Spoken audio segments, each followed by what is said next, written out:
The crystal chandeliers of the Grand Plaza Hotel threw fractured, glittering light across a room full of people who only knew the version of my husband he wanted them to see.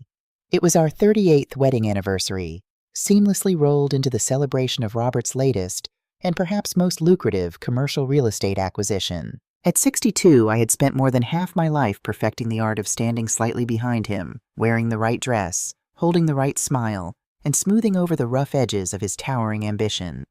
The ballroom hummed with the sound of clinking champagne flutes and the low, polished murmur of city elites. I stood near the edge of the main table, a glass of sparkling water warming in my hand. My dress, a deep emerald silk that Robert's assistant had picked out and had couriered to the house, felt heavy. Everything felt heavy lately. Through the crowd, I watched Robert. At 65, he still had that commanding presence that drew people in. The silver hair perfectly styled, the custom-tailored suit that draped flawlessly over his shoulders. He was laughing, clapping a city councilman on the back, holding court exactly as he loved to do. From the outside, we were the picture of the American dream, the self-made millionaire and his devoted, steadfast wife, the golden couple who had weathered the storms and built an empire.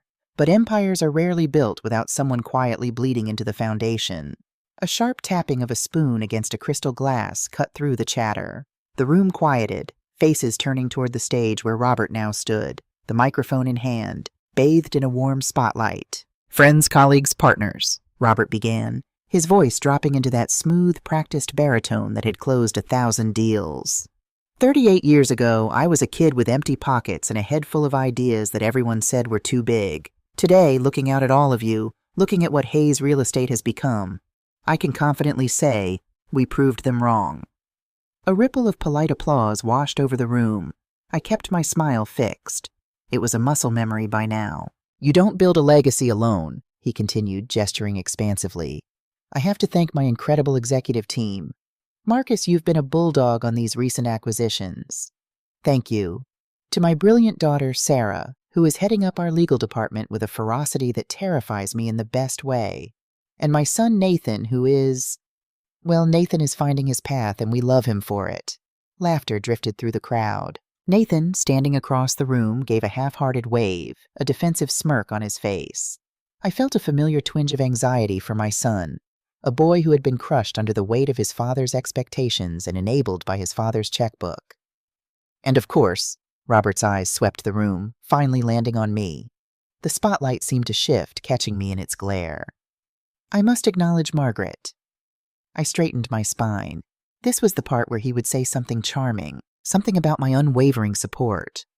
Robert smiled, a broad, practiced flash of white teeth.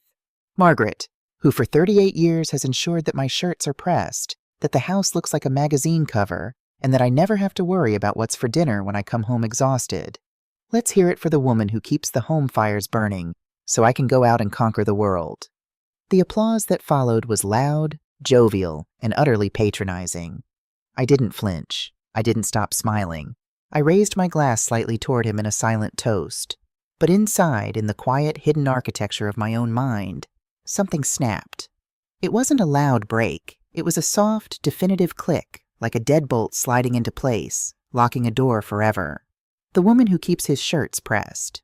He didn't mention the years I spent at our kitchen table in the late 80s, balancing ledgers by hand because we couldn't afford an accountant. He didn't mention the time in 2008 when the market crashed, and he was sitting in his dark office with a bottle of scotch, ready to declare bankruptcy. He didn't mention that it was I who had quietly called my old college friend, Jonathan Vance, begging for a legal loophole to restructure the debt. It was I who had taken my grandmother's inheritance, the only money that was truly mine, and secretly injected it into his failing LLC to keep the lights on. To Robert, and to the hundreds of people applauding me in that ballroom, I was simply an appliance.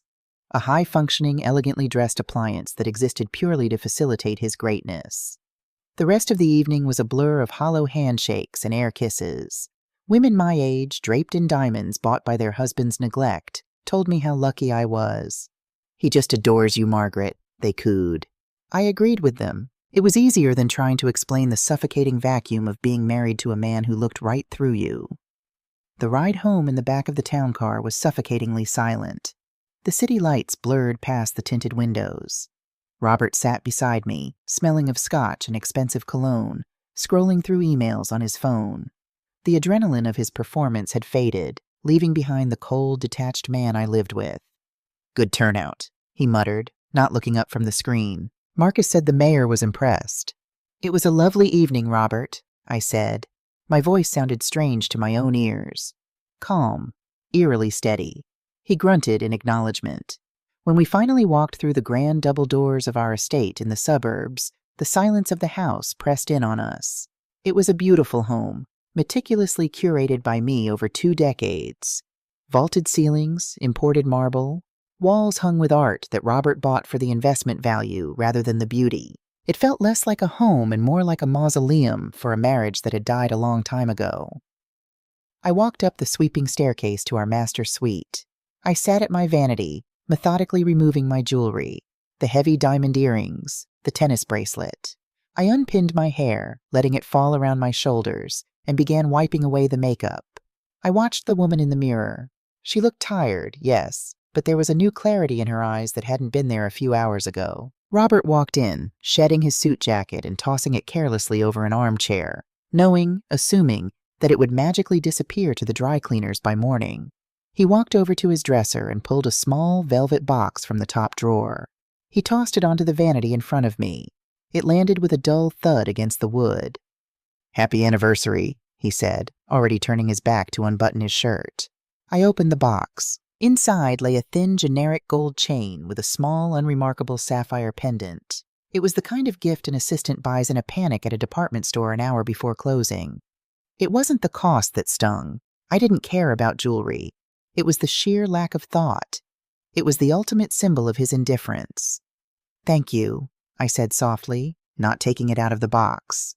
Robert walked into the master bathroom, turning on the faucet. Over the sound of running water, he spoke. The words were casual, tossed over his shoulder as if he were commenting on the weather. "You know, Margaret," he called out, his voice echoing slightly against the tiles. "Watching those young associates tonight. Energetic, unencumbered. It makes you think." "Think about what?" I asked, my hands perfectly still in my lap. He came back into the doorway, leaning against the frame, holding a towel. He looked at me, his expression devoid of malice, which somehow made it infinitely worse. It was just a cold, clinical assessment. "If I'm being completely honest," he said, his eyes meeting mine in the mirror, "I regret marrying you, or at least marrying so young. A man with my kind of trajectory. I should have gone further. I shouldn't have been tied down by a family so early. It slowed me down. It's a shame, really."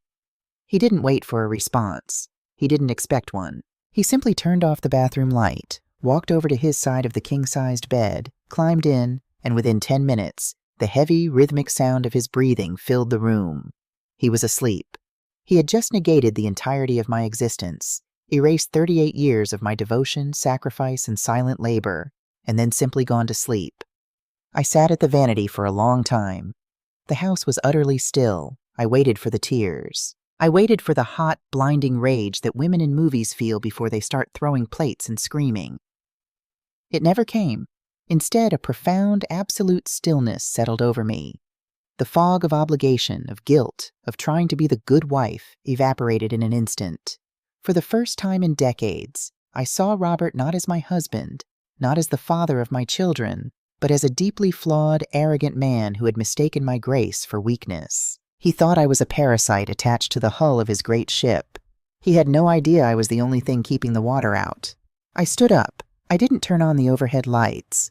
I moved through the dim room with the precision of a ghost. I walked to my walk-in closet and pulled down my largest suitcase from the top shelf. I didn't pack everything. I didn't care about the designer gowns or the expensive shoes Robert had bought me as apologies for missed birthdays and late nights. I packed only what was truly mine. Comfortable sweaters, a few pairs of jeans, my favorite boots, my watercolor supplies, and a small wooden box containing pictures of Sarah and Nathan when they were little, back when I thought I could protect them from their father's narcissism. Every sweater folded was a year of my life reclaimed. Every zipper closed was a boundary drawn. When the suitcase was full, I left it by the bedroom door. Then I walked downstairs to Robert's sprawling home office. It was a room designed to intimidate, all dark mahogany and leather. I bypassed his massive desk and went straight to the built-in bookshelf. Behind a row of heavy encyclopedias was a small, hidden wall safe. I knew the combination. It was the date of his first $1 million closing. Not our anniversary. Not his children's birthdays. I opened the safe and took out a thick, leather-bound folder. For years, Robert believed he was a financial genius. He was brilliant at selling, yes, but he was reckless with capital. He took risks fueled by ego. And for years, I had been the silent safety net. This folder was my life's work. I carried the folder to his desk and turned on the small brass reading lamp. I opened it and took out a red pen from his pen cup. Inside were the private ledgers of Hayes Real Estate. I didn't leave him a tear-stained diary pouring out my broken heart. A man like Robert wouldn't respect tears. He only respected leverage. He only understood transactions. So I left him an invoice of my worth. With the red pen, I circled the 2012 acquisition of the downtown plaza. In the margin, I wrote, "Your ego nearly bankrupted us. I quietly liquidated my grandfather's bonds to cover the margin call. You never noticed." I flipped to a page detailing a major lawsuit from a rival firm in 2016. I circled it and wrote, "You thought your lawyers won this." I met with the plaintiff's wife, whom I knew from the charity board, and convinced them to settle out of court to save your reputation. I went through page after page, highlighting every disaster I had averted, every bridge I had repaired behind his back, every quiet humiliation I had swallowed to ensure the name Hayes remained untarnished. I wasn't doing it out of spite. I was doing it to shatter the delusion he had just voiced in our bedroom. He didn't succeed in spite of me. He succeeded because of me. On the final page, a blank sheet of paper, I wrote one sentence. "You are finally unencumbered." I took off my wedding ring. The diamond was heavy, cold. I placed it perfectly in the center of the blank page, a final period to a 38-year sentence. Next to it, I laid the divorce papers I had had Jonathan Vance draw up secretly 3 months ago when I first started feeling the chill of the end approaching. They were already signed on my line. I turned off the lamp. I walked out of the office, closing the heavy doors behind me. I didn't look back at the house. I didn't feel a pang of nostalgia for the grand staircase or the custom kitchen. It was just drywall and marble.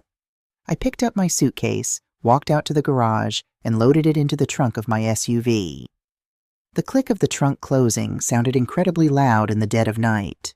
I got behind the wheel, started the engine, and pressed the button for the garage door. As I backed down the long, sweeping driveway, I looked at the dark windows of the master bedroom. Robert was sleeping, dreaming of his own greatness, completely unaware that the foundation of his life had just walked out the front door. The roads were empty at 2 a.m. The world was asleep, but I felt more awake than I had been since I was 24. I rolled the window down an inch, letting the sharp, cool night air rush into the car. I didn't turn on the radio. The silence wasn't heavy anymore. It was expansive. It was mine. I knew exactly what Robert would think when he woke up. He would find the ring, read the notes, and his first reaction wouldn't be heartbreak. It would be anger. He would assume I had run to my best friend Clara's house, 3 towns over. He would assume I was sitting in her guest room, crying, waiting for him to call and command me to come home. He would calculate that I had no income, no credit cards in my own name that he didn't pay the bill for, and that within a week, the reality of the world would break me, and I would return, appropriately humbled. But I wasn't driving toward Clara's. I was heading north, toward the mountains. 5 years ago, after a particularly brutal argument where Robert had threatened to cut off Sarah's tuition because she defied his career advice, I realized I was entirely dependent on a man who used money as a weapon. That was the day I stopped being just a wife and became a strategist. Robert thought the commission from the massive Westfield deal, a deal I had personally salvaged by smoothing over the buyer's wife at a gala, had gone into his offshore accounts. But I had routed my legally entitled consultant's fee through a private LLC I created under my maiden name. He was so busy celebrating his genius that he never checked the fine print of the disbursement. With that money, I didn't buy shoes. I bought freedom. After 3 hours of driving, the city lights had long since faded into the dense, dark silhouette of pine trees. The paved highway gave way to a winding 2-lane road that hugged the edge of a massive, glassy lake. The moon was bright, casting a silver path across the water. I slowed down, turning onto a private, unpaved driveway hidden behind a row of ancient oaks. The tires crunched softly against the gravel. At the end of the drive, nestled against the tree line with a sprawling view of the water, was a beautiful 2-story timber house. It had a wraparound porch, large picture windows, and a stone chimney. It wasn't as grand as the estate I had just left, but it was magnificent, and more importantly, it was entirely, legally, and unequivocally mine. I parked the car and turned off the engine. The silence here was different. It was the sound of wind in the pines and water lapping against the shore. I grabbed my bag, walked up the wooden steps of the porch, and retrieved the key from the lockbox I had installed years ago. I slid the key into the deadbolt. It turned with a satisfying click. I pushed the door open and stepped inside. The air was slightly stale, smelling of cedar and anticipation. I flipped the light switch, illuminating the cozy, rustic living room. The furniture was covered in dust sheets, waiting for a resident who had finally arrived. I dropped my suitcase by the door. I walked over to the large windows facing the lake and pulled back the heavy curtains. The moonlight flooded in, illuminating the space. I didn't know what tomorrow would bring. I knew the storm that was coming. I knew Robert's wrath, the confusion of my children, the messy, ugly unspooling of a high-net-worth divorce. But as I stood there in the quiet of my own home, a house bought with my own foresight and my own courage, I took a deep, shuddering breath. I pressed my hand against the cool glass of the window and smiled. A real, genuine smile. The invisible woman was dead. Margaret Hayes had just woken up. The first few days of my absence, I imagine, were quite peaceful for Robert. I knew his rhythms too well to think he woke up in a panic. He likely found the ring, skimmed my red-inked ledger, and scoffed, tossing it into his top drawer like an annoying piece of junk mail. In his mind, I was throwing a tantrum. He probably told his assistant, Marcus, that I was having a midlife episode and would be back as soon as my credit cards bounced. He didn't understand that I hadn't just left the house. I had unplugged the life support of his daily existence. The decay of his perfect world didn't happen overnight. It was a slow, agonizing unraveling of 1,000 invisible threads I had held together. It started with the small things. The dry cleaning didn't magically appear in his closet, sorted by color. The refrigerator, usually stocked with his specific brand of mineral water and imported cheeses, echoed with emptiness. He missed his quarterly cardiologist appointment because I wasn't there to answer the reminder call, put it on his calendar, and lay out his clothes for the morning. Then the tremors reached his professional life. 3 weeks into my new life at the lake, I sat on my porch, sipping black tea and reading a novel, when my phone buzzed. It was Clara. She had been my eyes and ears back in the city, entirely loyal to me after witnessing Robert's arrogance for decades. "You should see him, Maggie," Clara said, her voice a mix of awe and grim satisfaction. "He was at the country club last night. He looked like an unmade bed. And worse, he lost the Sterling account." I paused, setting my mug down. The Sterling account was the crown jewel of Hayes real estate. "Why?" "Because," Clara let out a sharp laugh, "Arthur Sterling's wife, Beatrice, hosted her annual charity gala. You always sent those hand-painted orchids she loved, and you always remembered to ask about her rescue greyhounds. Robert showed up late, without a gift, and asked Beatrice how her Siamese cat was doing. She was deeply offended. Arthur pulled the contract this morning, said if Robert couldn't manage basic personal details, he didn't trust him with a $50 million development." I looked out at the water, the surface shimmering like scattered diamonds in the afternoon sun. I didn't feel joy at his failure, but I felt a profound, grounding vindication. The world was finally demanding that Robert pay his own social debts. It took them exactly 1 month to find me. I was in my studio, wiping cerulean blue paint from my fingers, when I heard the heavy crunch of tires on my gravel driveway. I walked to the front window. A sleek black Range Rover had parked next to my sensible SUV. Out stepped Sarah, wearing a razor-sharp charcoal suit, her phone pressed to her ear. Behind her emerged Nathan, looking rumpled in a designer sweatshirt, rubbing his temples as if the fresh air was giving him a headache. I opened the front door and stood on the porch, wiping my hands on a towel. I didn't rush down the steps. I didn't offer the frantic, desperate hugs of a mother who had been waiting to be rescued. I simply waited. "Mom," Sarah said, clicking her phone shut and marching up the wooden stairs. Her eyes swept over my paint-stained jeans and the oversized sweater. "What on earth is this? Are you squatting here? Dad is losing his mind. The house is a disaster. The staff quit because he yelled at them, and he's facing a massive audit. Nathan trailed behind her, hands stuffed in his pockets. Yeah, Mom, you made your point. Dad bought you that ugly necklace. He was a jerk at the party. We get it. But you can't just abandon us. It's embarrassing. I looked at my children. They were in their 30s, yet standing on my porch, they looked like demanding toddlers whose favorite toy had been taken away. They didn't see a woman who had bought her own home. They didn't see the calm in my posture. They only saw an inconvenience. Come inside, I said calmly. I'll make tea. They sat awkwardly on my linen sofa while I moved around my small, sunlit kitchen. When I set the tray down, Sarah leaned forward, folding her hands in a perfect imitation of her father's negotiation stance. Look, Mom, Dad authorized me to offer you a very generous monthly allowance if you come back. You don't even have to sleep in the same room. He just needs the household stabilized. He needs his partner. I am not on strike, Sarah, I said, pouring the tea. The ceramic clinked softly in the quiet room. I have resigned, and I am not his partner. I was his employee, paid in room and board. I've simply found better accommodations.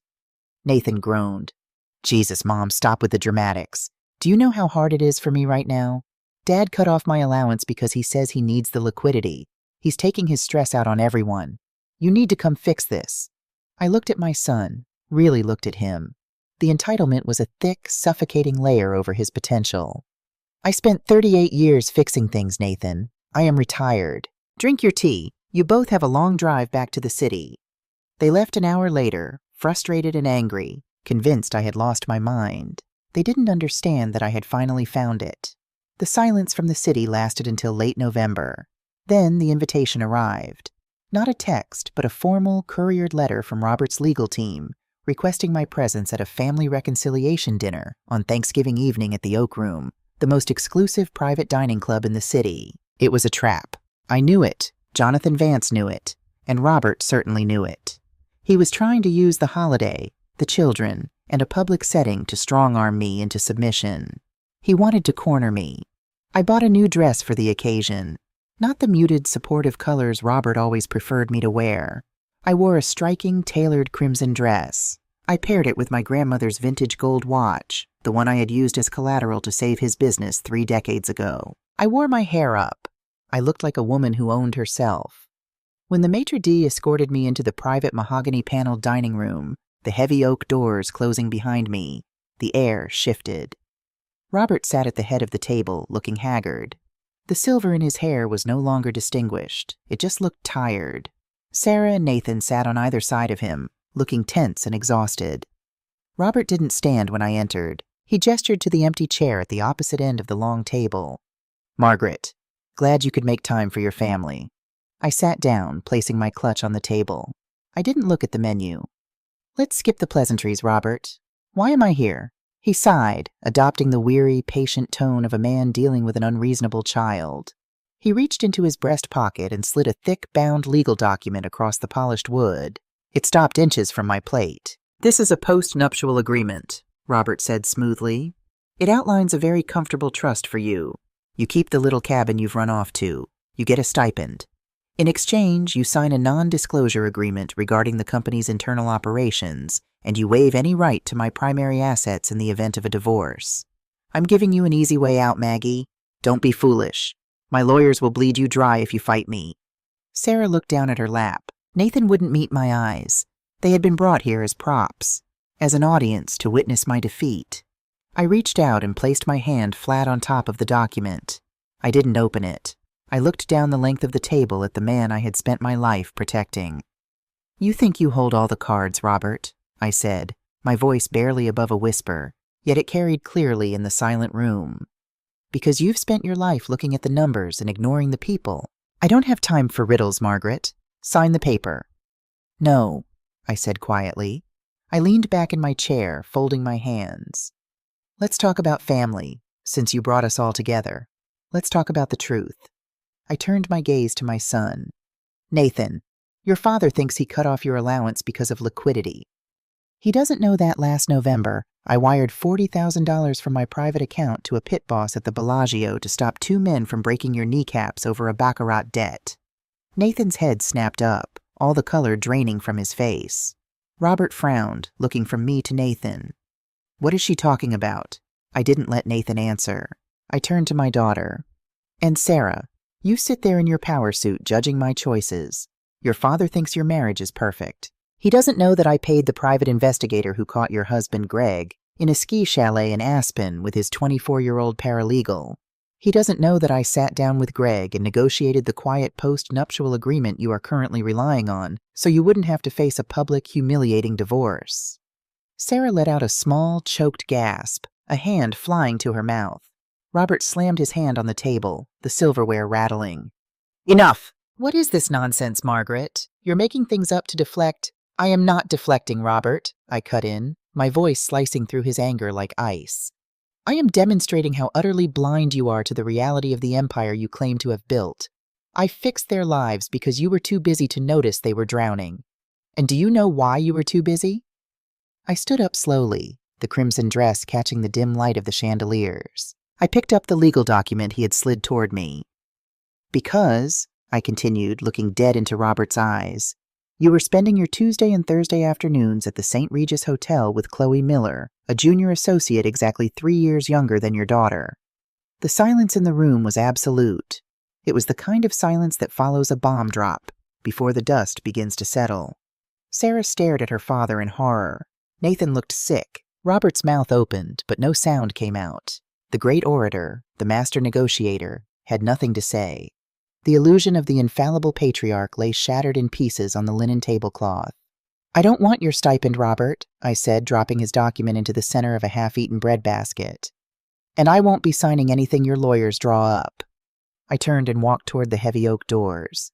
As I pushed them open, I looked back over my shoulder one last time. Happy Thanksgiving, I said softly, and walked out into the crisp, clean air of the city night.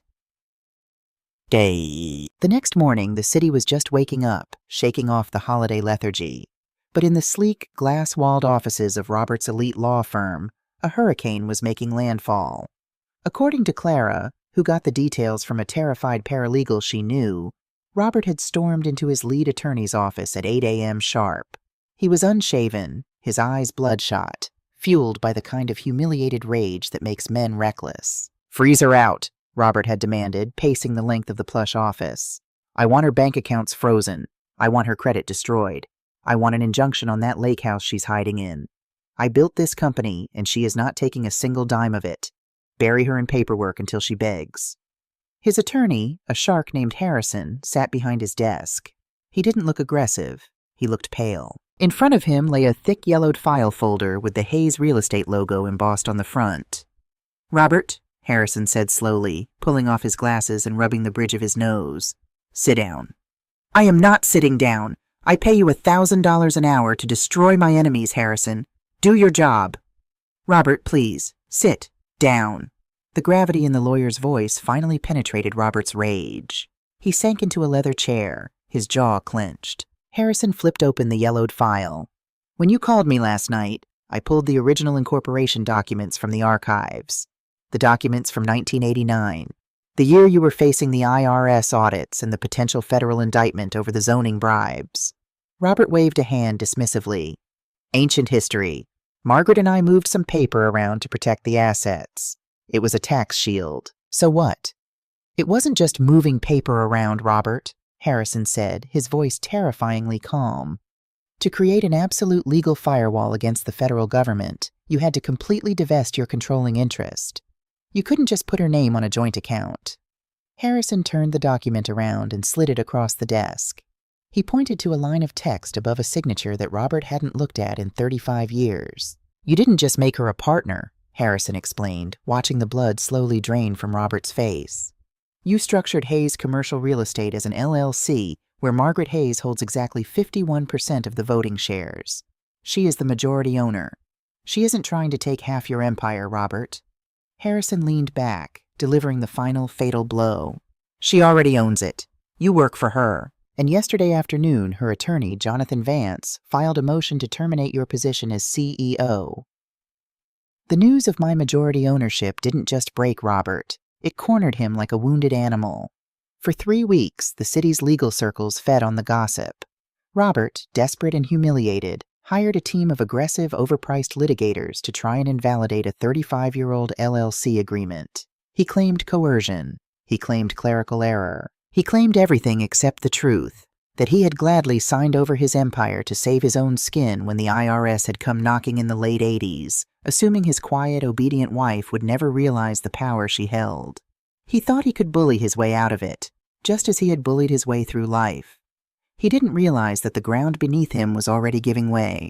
The first real fracture in his defense came not from my attorney, but from his own blood. It was a rainy Tuesday afternoon when Sarah showed up at the lake house again.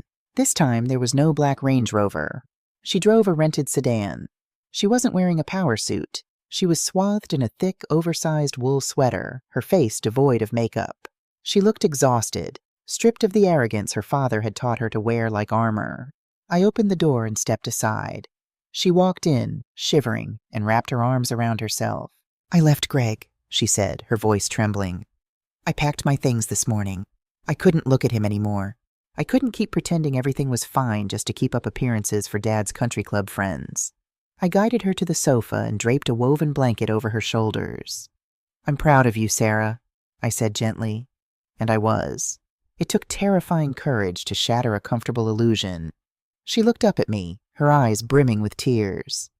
"I was so awful to you, Mom. My whole life I thought Dad was the strong one. I thought you were just passive, but you were carrying the weight of the entire family so we wouldn't have to feel it." She reached into her deep pocket and pulled out a small silver USB flash drive. She placed it on the coffee table between us. It looked incredibly small for something so destructive. "What is this?" I asked. Sarah took a shaky breath. "When Dad found out about the LLC, he panicked. He told me to go into the company's private servers and start moving capital. He wanted to hide cash in offshore shell companies before Jonathan Vance could freeze the accounts. He asked me to break the law to protect his ego." She stared at the flash drive. "I didn't move the money, Mom. I copied the ledgers. The real ones. Not the ones he shows the board, but the ones he keeps on an encrypted drive. There are millions in undeclared bonuses, illegal tax write-offs, and inflated property valuations used to secure loans. He hasn't been building an empire, Mom. He's been building a house of cards, and the IRS is already starting to sniff around." I looked at the silver drive, a quiet sense of finality washing over me. "You know what happens if I give this to Jonathan, Sarah? Your father could face federal charges. The company will implode." "I know," Sarah whispered, tears finally spilling over her cheeks. "But he was going to let you take the fall if he could. He was going to leave you with nothing. It's time he pays his own debts." While Sarah was handing me the key to his destruction, Robert was experiencing a destruction of a different kind. With Jonathan Vance moving aggressively to audit the company's internal accounts based on my authority as majority shareholder, a judge had issued an emergency injunction. Robert's corporate credit cards were instantly suspended. His personal accounts, deeply intertwined with the company's liquid assets, were temporarily frozen pending review. For the first time in 40 years, Robert Hayes went to pay for an expensive scotch at his private club, and the card declined. According to Clara, who heard it from a mutual acquaintance, Robert had left the club in a blind rage and ordered his driver to take him to the luxury high-rise penthouse he leased for Chloe, his 24-year-old mistress. In his mind, he was going to his sanctuary. He was going to a woman who looked at him with adoration, who made him feel like a god, who didn't demand accountability. He used his key to enter the penthouse. He called her name. The apartment was completely silent. He walked into the master bedroom. The massive walk-in closet, usually overflowing with designer handbags and shoes he had bought her, was practically bare. Her jewelry box was empty. On the sleek granite kitchen island, under a crystal vase, was a short, handwritten note. Chloe wasn't a fool. The moment the gossip columns caught wind of the Hayes real estate scandal and the frozen assets, she knew the gravy train had derailed. She hadn't fallen in love with a charming older man. She had fallen in love with a black Amex card. Once the card stopped working, the charm evaporated. Robert stood alone in the empty, immaculate penthouse. There was no one to yell at, no one to manipulate, no one to blame. The silence must have been deafening. He had traded a 38-year marriage for a transaction, and the transaction had simply been canceled. 3 days later, we met in Jonathan Vance's office for the final negotiation. Jonathan's office was on the 50th floor, a space of glass and steel that overlooked the city skyline. I sat on one side of a massive mahogany conference table, wearing a tailored navy suit, my hands resting calmly on my lap. Jonathan sat beside me, the flash drive resting innocuously next to his legal pad. The heavy glass doors opened and Robert walked in, followed by his attorney, Harrison. I almost didn't recognize my husband. The commanding presence was gone. His tailored suit looked a size too big, hanging loosely on his frame. The arrogant spark in his eyes had been replaced by a hollow, frantic exhaustion. He looked every one of his 65 years, and then some. He sat down across from me. He didn't look at Jonathan. He only looked at me. "Maggie," he said, his voice cracking slightly. "Please." It was the first time in our entire marriage I had ever heard him say that word like he meant it. "We don't need to do this," Robert pleaded, leaning forward, his hands clasped tightly together. "We can fix this. I know I've made mistakes, terrible mistakes, but 38 years, Maggie. We built this life together. You can't just tear it all down. You can't destroy my legacy." I looked at him. I didn't feel anger anymore. I didn't feel the sting of betrayal. I just felt a profound, echoing pity. "You destroyed your own legacy, Robert," I said softly. I just stopped hiding the wreckage. Harrison cleared his throat, trying to regain control of the room. "Mrs. Hayes, our client is prepared to offer a very generous settlement. If you agree to relinquish your 51% voting rights, he will sign over the primary estate, provide a $10 million cash settlement, and—" "No," Jonathan interrupted smoothly, pushing his glasses up his nose. "We aren't here to accept your offers, Harrison. We are here to dictate the terms."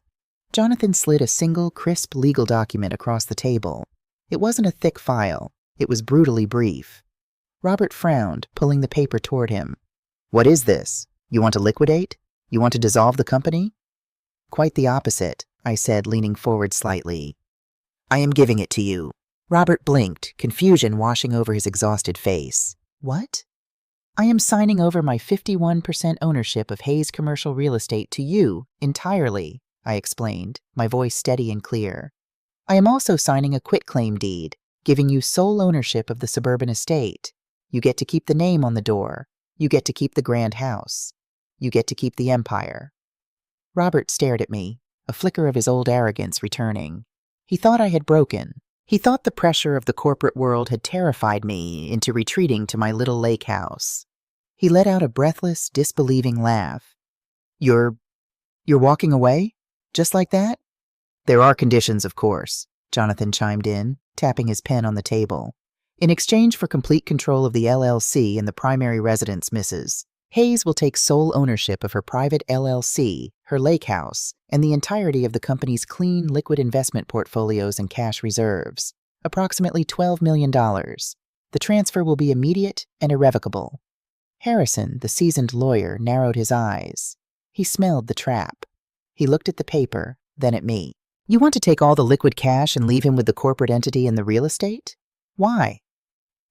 I reached out and touched the silver flash drive on the table. "Because, Harrison," she said, "thanks to Sarah, I know exactly what Hayes Commercial Real Estate actually is. The company isn't an empire. It's a sinking ship. The commercial properties are leveraged to the hilt. The primary estate has 3 separate hidden mortgages on it. And worst of all, there is a multi-million-dollar discrepancy in the tax ledgers that the IRS is going to find very, very soon." Robert's face went completely ashen. He looked at the flash drive, terror finally, completely taking hold of him. "If I keep the company," I continued relentlessly, "I inherit your fraud. If I liquidate it, the creditors and the government take everything, including my share. So I am taking my clean, legally entitled half in cash. And I am giving you exactly what you always wanted, Robert. Total control." I stood up, buttoning my suit jacket. "You wanted to be the sole genius behind Hayes Real Estate," I said, looking down at the man who had spent decades making me feel incredibly small. "Congratulations. It's all yours. The debt, the audits, the impending lawsuits. You get to keep the hollow shell of the life you pretended to build. You are finally unencumbered." I didn't wait for him to sign it. I knew he would. Harrison would force him to, knowing it was the only way to avoid me handing the flash drive straight to the federal prosecutors. Robert had to choose between certain prison time or financial ruin dressed up as a corporate buyout. I walked out of the glass office, stepping into the elevator. When the doors slid shut, separating me from that life forever, I felt lighter than air. A year is a strange measure of time. Sometimes it feels like a passing breath, and sometimes it feels like a lifetime. For Robert, the year was a slow, agonizing descent. Without the liquid capital to hide his bad investments, the banks came calling. Hayes Commercial Real Estate filed for Chapter 11 bankruptcy exactly 8 months after our divorce was finalized. The grand suburban estate was foreclosed on to pay off the hidden mortgages. The society friends who used to drink his champagne stopped returning his calls. I heard through the quiet grapevine of the city that he was currently renting a small 2-bedroom apartment near the airport, working as a mid-level consultant for a firm that used to beg him for crumbs. The great patriarch had fallen, crushed under the weight of his own unchecked ego. For me, the year was an awakening. The lake house was no longer a retreat. It was a home. I had expanded the studio, adding a massive skylight that let the morning sun pour over my canvases. My watercolor paintings weren't masterpieces, but they were honest, and a local gallery had even asked to display a few of them. The silence that used to suffocate me in my marriage was now my greatest comfort. It was a silence filled with birdsong, the rustle of wind through the pines, and the steady, calming rhythm of my own heartbeat. Sarah visited often. She had finalized her own divorce, keeping her dignity and her sanity. She started her own boutique legal practice, defending women navigating complex financial separations. We sat on the porch, drinking wine, talking not as mother and daughter, but as 2 women who had survived the same storm and learned how to build their own boats. Nathan took longer. He had to hit rock bottom when his father's money dried up, but eventually he found a job managing a small logistics warehouse. It wasn't glamorous, but he was paying his own rent. When he visited, he didn't demand things. He chopped firewood. He fixed the loose hinges on my cabinets. He was finally growing up. It was a crisp, bright Tuesday morning in late March. I was sitting on the wraparound porch, wrapped in a thick cardigan, holding a mug of dark roast coffee. The lake was completely still, reflecting the pale blue sky like a flawless mirror. My phone, resting on the wooden table next to me, buzzed. I picked it up.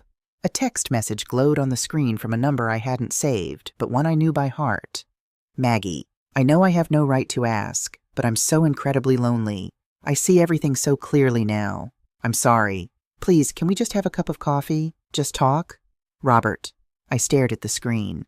38 years of conditioning told me to reply, to be the bigger person, to offer comfort to a man who was suffering, to be the good, understanding wife. I looked up from the screen, out at the water, out at the vast, beautiful, quiet life I had built with my own 2 hands. I didn't feel anger. I didn't feel the need to gloat. I felt absolutely nothing for the man on the other end of that message. The ghost of my past had no place in the vibrant, breathing reality of my present. I tapped the screen. I didn't type a reply. I simply pressed block number. I dropped the phone into my woven tote bag. I picked up my coffee, took a long, slow sip, and closed my eyes, letting the morning sun warm my face. I listened to the wind in the trees. I didn't need to write a diary anymore. I didn't need to prove I existed. I was completely, beautifully, and unapologetically free.